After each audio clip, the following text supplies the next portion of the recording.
नमस्कार विद्यार्थियों, मैं स्वाति सुमन आप सभी का art and education with SS पर स्वागत करती हूँ।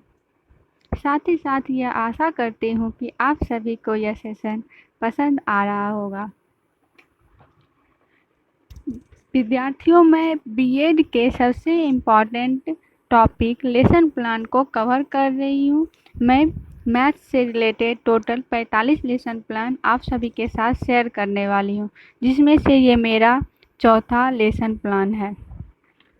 मैंने 4 लेसन प्लान पहले ही अपने इस चैनल पे अपलोड कर दिया है और साथ ही साथ उन तीनों लेसन प्लान का पीडीएफ भी मैंने डिस्क्रिप्शन बॉक्स में शेयर कर दिया है। आप वहां से देख सकते हैं और उन तीनों वीडियो का लिंक भी मैं डिस्क्रिप्शन बॉक्स में अपलोड कर चुकी हूं, तो आप वहां से ज़रूर देख लें। चलिए आज हम लेसन प्लान का ये चौथा लेसन प्लान देखते हैं। तो यहाँ पे अपना नाम, विद्यालय का नाम, विषय, जैसे कि मैंने बताया कि गणित से मैं 45 लेसन प्लान आप सभी के साथ शेयर करूँगी। तो यहाँ विषय लिखना है गणित, प्रकरण, त्रिभुज, कक्षा 9th क्लास, कालांश द्वितीय, अवधि 40, दिन शुक्रवार, दिनांक 27। ये सारा आपको पहले इंट्रो दे देना है। उसके बाद सामान्य उद्देश्य गणित से रिलेटेड होता है। इसमें पहला है विद्यार्थी गणित विषय के प्रति रुचि लेंगे। दूसरा, विद्यार्थियों की तार्किक व मानसिक क्षमता का विकास होगा। तीसरा, विद्यार्थी शीघ्रता एवं शुद्धता से गणितीय गणनाओं को हल करेंगे। चौथा, विद्यार्थी गणित का उपयोग दैनिक जीवन में करेंगे। उसके बाद अगला है विशिष्ट उद्देश्य। विशिष्ट उद्देश्य में मैंने 4 उद्देश्य दिया है और ये जो विशिष्ट उद्देश्य है यह प्रकरण से रिलेटेड होता है, जिसमें पहला है ज्ञानात्मक। विद्यार्थी त्रिभुज संबंधित ज्ञान का स्मरण करेंगे। दूसरा है विद्यार्थी त्रिभुज संबंधित प्रश्नों को समझेंगे। चौथा है विद्यार्थी त्रिभुज से संबंधित प्रश्नों को हल करने में कुशलता प्राप्त करेंगे। उसके बाद अनुप्रयोगात्मक, विद्यार्थी त्रिभुज को पूर्णतः समझेंगे एवं अपने दैनिक जीवन में त्रिभुज से जुड़ी समस्याओं को हल करेंगे। आगे है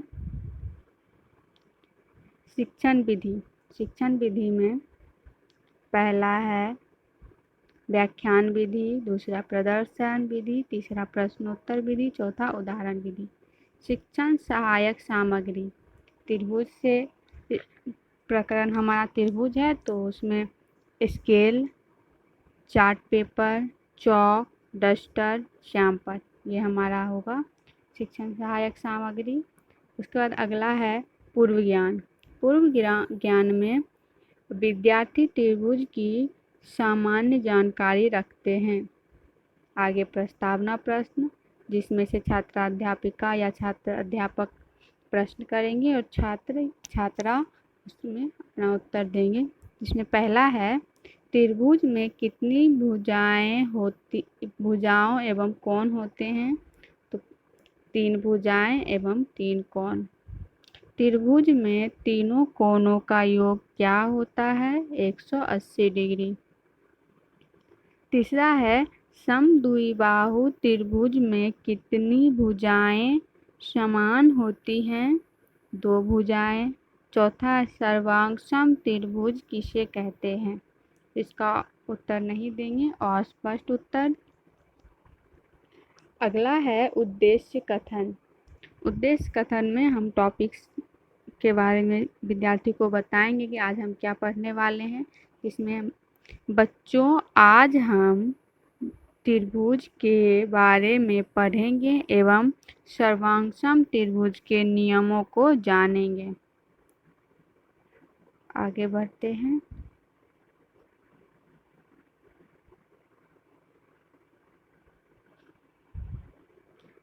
इसमें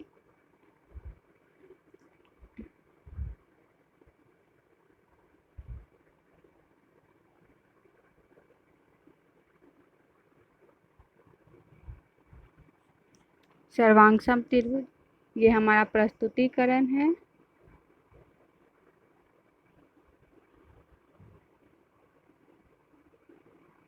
प्रस्तुतिकरण,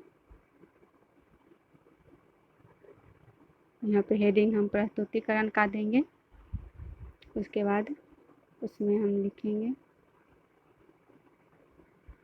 शिक्षण बिंदु, छात्र या छात्रा अध्यापिका क्रिया, छात्र या छात्रा अनुक्रिया और यहाँ पे शिक्षण विधि।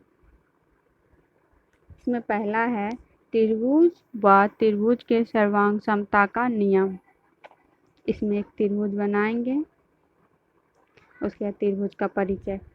3 रेखाओं से घिरी बंद आकृति को त्रिभुज कहते हैं। इसे त्रिभुज के साइन से सूचित किया जाता है एवं इस तरह से इसको कोण को इस चिन्ह से निरूपित किया जाता है और त्रिभुज को इससे। अब सर्वांग समता। जब दो त्रिभुज की सारी भुजाएं एवं कोण का माप समान हो तो वे सर्वांग सम त्रिभुज होते हैं। जब ऐसा होता है तो एक त्रिभुज को दूसरे त्रिभुज पर अध्यारोपित करने पर पहला त्रिभुज दूसरे त्रिभुज को पूर्णतः ढक लेता है। जैसे यहाँ पे आप देख सकते हैं त्रिभुज ABC और त्रिभुज PQR। जब हम त्रिभुज PQR को ABC पर रखेंगे तो ये दोनों एक दूसरे को पूरी तरह से ढक लेंगे। अगर हम ऊपर से देखें तो हमें कोई एक ही त्रिभुज दिखाई देगा, दूसरा त्रिभुज पूरी तरह से ढक चुका होगा। जैसे कि हम एक बनाते हैं चित्र, इस तरह से बनाएंगे और उसके बाद जब इसके ऊपर कोई त्रिभुज दूसरा रखेंगे तो वो पूरी तरह से इसको इस तरह से ढक लेगा, नीचे का त्रिभुज हमें दिखाई नहीं देगा। तब ये दोनों त्रिभुज को हम बोलेंगे सर्वांग सम त्रिभुज। छात्र या छात्रा अनुक्रिया में छात्र ध्यानपूर्वक सुनेंगे, देखेंगे, लिखेंगे, समझेंगे। यहाँ पे विधि में लिखेंगे, यहाँ प्रदर्शन, जब हमने त्रिभुज बना के दिखाया है तो इसलिए प्रदर्शन विधि। उसके बाद हमने त्रिभुज का परिचय दिया है, सर्वांग समता का परिचय दिया है, यानी कि इनकी व्याख्या की है तो इसलिए व्याख्यान विधि। उसके बाद वापस से हमने यहाँ पे एक और त्रिभुज बना के सर्वांग सम त्रिभुज का उदाहरण दिया है, इसीलिए इसको प्रदर्शन विधि यहाँ पे।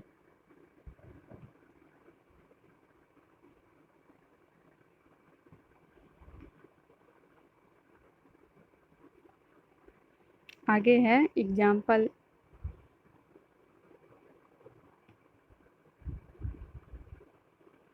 हमने एक और एग्जाम्पल दिया है जिसमें देखिए दो सेंटीमीटर यहाँ की लंबाई है, इसकी यहाँ पे 2 सेंटीमीटर, इसकी भी 2 सेंटीमीटर। उसके बाद ये 5 सेंटीमीटर, यहाँ भी 5 सेंटीमीटर है, यहाँ 4 सेंटीमीटर, यहाँ भी 4 सेंटीमीटर है। तो जब हम इस त्रिभुज को इसके ऊपर रखेंगे तो ये पूरी तरह से दूसरे त्रिभुज को ढक लेगा। ऊपर दी गई दोनों आकृति अलग अलग स्थिति में है पर उनकी भुजाओं के माप समान है। इस स्थिति अलग होने के बावजूद ये दोनों एक दूसरे के सर्वांग सम हैं। उसके बाद आगे है विकासात्मक प्रश्न। विकासात्मक प्रश्न में पहला प्रश्न है 3 भुजाओं से घिरी बंद आकृति को क्या कहते हैं? त्रिभुज। दूसरा है अगर दो त्रिभुज की सारी भुजाएं एवं कोणों का माप समान हो तो उसे क्या कहते हैं? सर्वांग सम त्रिभुज। तीसरा है त्रिभुजों के सर्वांग समता का नियम क्या है? तो इसका उत्तर नहीं देंगे विद्यार्थी। और स्पष्ट उत्तर, तो हम यहाँ पे त्रिभुज की सर्वांग समता के नियम का स्पष्टीकरण करेंगे, जिसमें त्रिभुज के सर्वांग समता के 5 नियम हैं। यहाँ पे छात्र छात्रा क्रिया में यही लिखेंगे, यहाँ पे ध्यानपूर्वक सुनेंगे, समझेंगे, देखेंगे, लिखेंगे। और यहाँ पे उदाहरण विधि, प्रश्नोत्तर विधि, व्याख्यान विधि।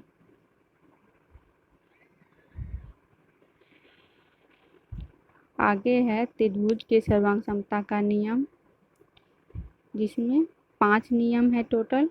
पहला है भुजा कोण भुजा SAS सर्वांग समता का नियम। दूसरा है कोण भुजा कोण ASA सर्वांग समता का नियम। तीसरा है भुजा भुजा भुजा SSS सर्वांग समता का नियम। चौथा है कोण कोण भुजा AAS सर्वांग समता का नियम। पांचवा है समकोण कर्ण भुजा RAS सर्वांग समता का नियम। ये कुल 5 त्रिभुज के सर्वांग समता के नियम हैं। तो हम सभी सारे नियम को बारी बारी से देखेंगे। पहला है त्रिभुज भुजा कोण भुजा SAS सर्वांग समता का नियम। इस नियम के अनुसार दो त्रिभुज सर्वांगसम होते हैं यदि एक त्रिभुज की दो भुजाएं और उनके अंतर्गत कोण दूसरे त्रिभुज की दो भुजाओं और उनके अंतर्गत कोण बराबर हों। निम्नलिखित भुजाओं को हम त्रिभुज कोण भुजा सर्वांगसम त्रिभुज कह सकते हैं। अच्छा, छात्रा क्रिया में हम वही लिखेंगे। यहाँ व्याख्यान विधि, ये भी व्याख्यान विधि।